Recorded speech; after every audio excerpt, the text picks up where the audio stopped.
There's a kind of silence that comes after betrayal.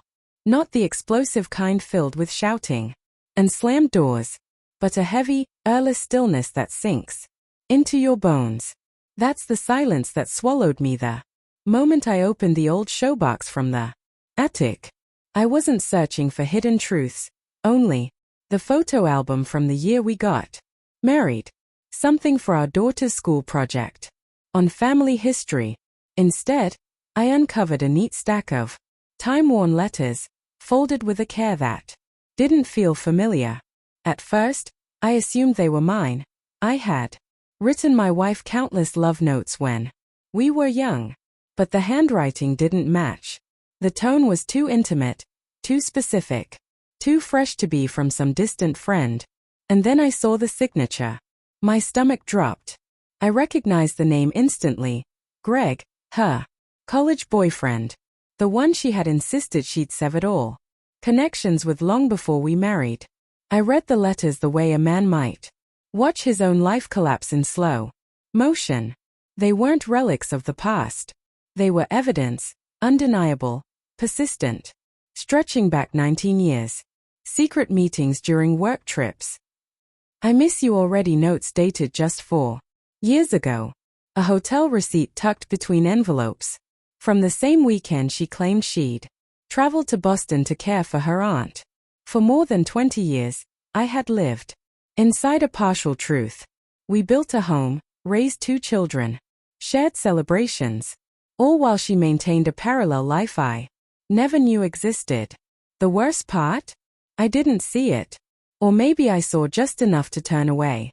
She had been affectionate enough, present enough, careful enough. Too careful. Not a misplaced scent, not a suspicious charge on a bill. Just the right amount of normal to keep me blind. I sat on the floor for what felt like an eternity. The letters scattered around me, memories breaking over me like waves. Birthdays, holidays, even the vow renewal we shared 9 years ago. All of them suddenly warped. It wasn't only the affair. It was the choice she made again and again. To walk through our door, kiss me lightly, and pretend everything was honest. I didn't confront her immediately. For the first time in 23 years of marriage, I looked at her like she was a stranger. The way she hummed while pouring coffee. How she folded laundry while chatting about weekend plans. I watched for anything. Guilt, worry, regret. A flicker, a tremor, a crack. Nothing. She was steady, warm, familiar. And that cut even deeper. Because it meant she had grown comfortable carrying this secret. It had become part of her routine. Old memories replayed in my mind. Late-night calls she blamed on work. The old friend she ran into on a girls' trip. The tension she brought home from certain holidays. All of it had meaning. I just never let myself see it. She didn't sense a thing.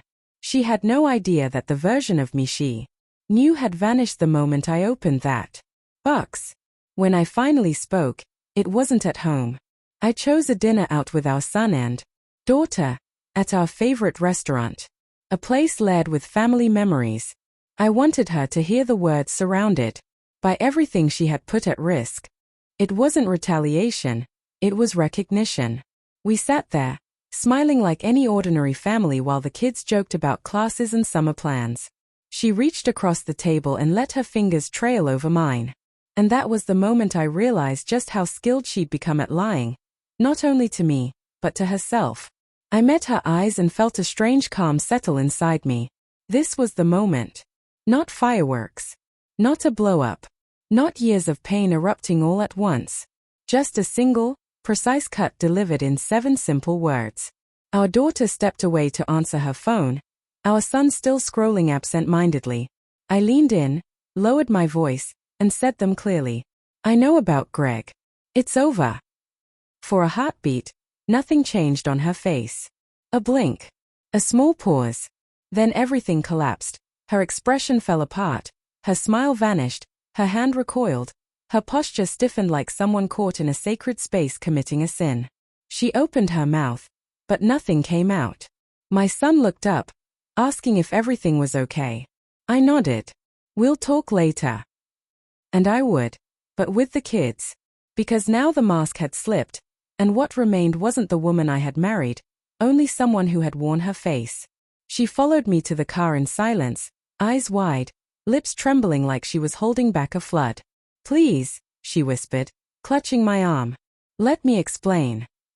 But there was nothing left that could explain away 19 years of choices. 19 seconds of desperation couldn't erase them. I looked at her, truly looked, and felt no hatred. Only pity. Because she had chosen a love built in darkness over a life that had tried to offer her light. You could have told me the truth, I said softly but firmly. You had 20 years of chances. And every time you came home, every time you smiled at me, every time you let me love you without honesty, that was a choice. Then she broke down, her whole body shaking with sobs. But it didn't sway me. Not because I felt nothing, because I had finally exhausted every drop of strength required to carry both her burdens and my own. She begged me to come inside, to talk, to give her time. I gave her none. I drove away, booked a hotel room, then a lawyer, then a therapist. I was finished bleeding quietly. The divorce wasn't chaotic.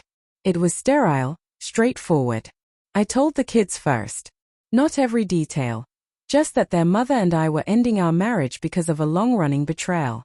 They were stunned, upset, and confused, but more perceptive than I expected, especially our daughter. She said something I will never forget. I always wondered why you looked tired after vacations.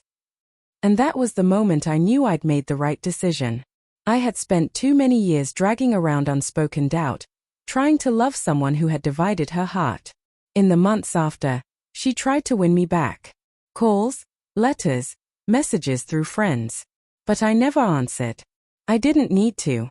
Those 7 words had already done everything I needed them to. They ended the illusion. Ended the pretending. Ended the part of me that kept hoping she'd become the woman she used to be.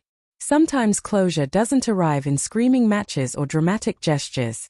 Sometimes it comes quietly, delivered in a sentence that finally releases you. I know about Greg. It's over. 7 words. 1 truth.